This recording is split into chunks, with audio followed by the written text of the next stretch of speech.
Okay, we're looking into part three here of the Shinto to Sumerian connections that there are and connections in the Bible.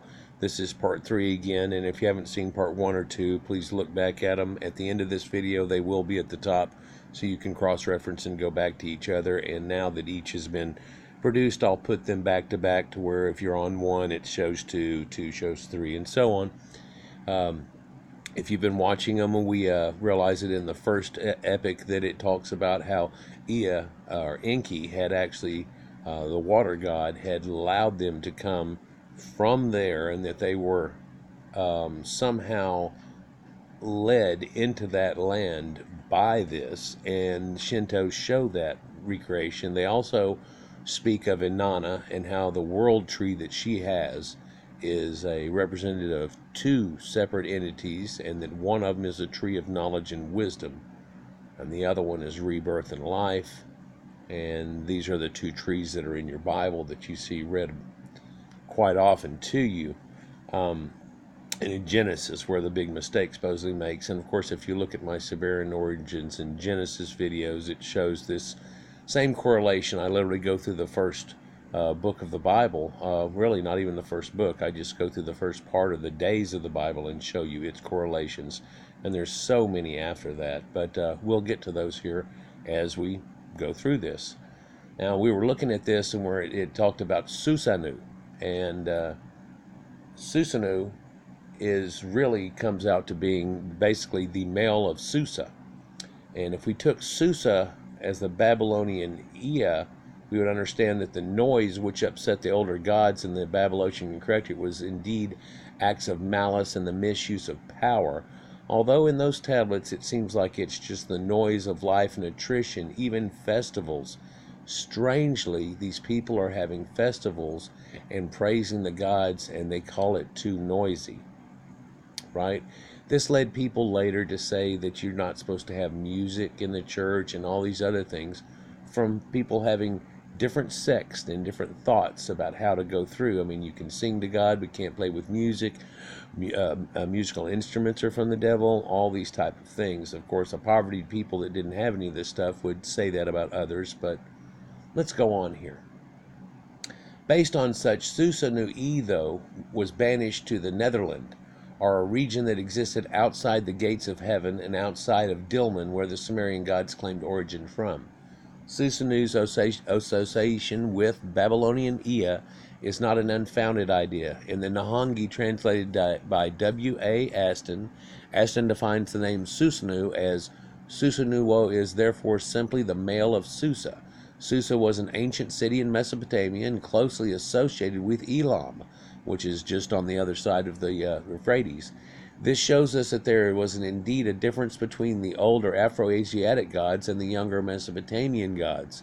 The priesthood of Ea, like Susanoo, was banished from the land of the rising sun and took up residence in Mesopotamia in Elam.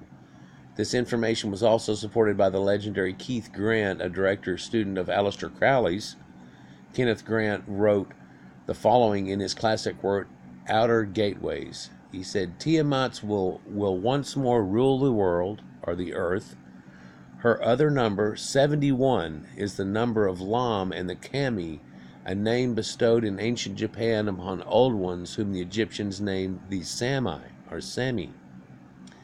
If Tiamat were indeed the Kammi, as Grant suggests, then this would also imply that the Kammi were original holders of the Tablets of Destiny, or the Mies they talk about, like Tiamat. We have now discovered that the yin jing of the Tablets of Destinies were one and the same. In conclusion, I would like to draw your attention to the words of James Churchward as found in the Sacred Symbols of Mu. The first records of religion are more than 70,000 years old.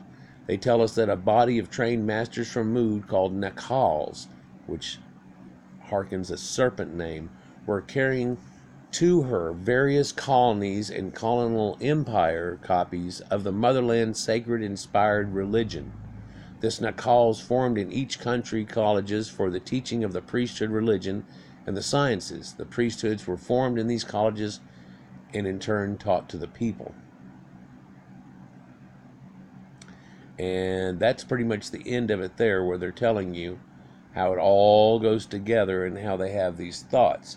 Now, of course, where did it come from and where did it go and where did the original twist begin at can be a totally different idea or a different conjecture.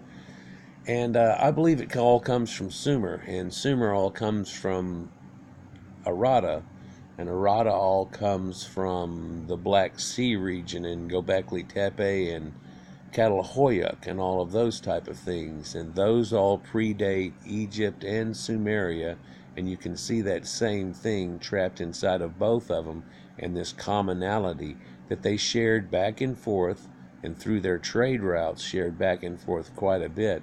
What people don't realize is that there were quite a bit of trade routes set up going east, way before the Silk Road was ever there. Soon I'll have a video coming out that shows you Chinese silk in the Egyptian tombs way back in the time of Ramses. And this also shows you that maybe that's not exactly the way that it did go down. Alexander the Great did not complete some Silk Road. It was already going on. They completed it all the way through, or made it a well-known thing, or turned a 2-road highway into a 4-road highway, but that still was already an existing road. We see Chinese mummies now up there that have blonde hair and alkaline features. DNA says they come from over in the European Anatolian area, and so this leads us to that. Also, I have a video coming up that shows you that some of the old ancient mummies, had cocaine and tobacco in their system. And this leads us back to the videos from last year where I was showing you Babylonian, or really Sumerian reed boat connections, and how Thor Heyerdahl had come across inside of reed boats. And I'm telling you also, this is how they came to Japan. Like, share, and subscribe, guys, and enjoy. Lots of great things coming out this year. Peace.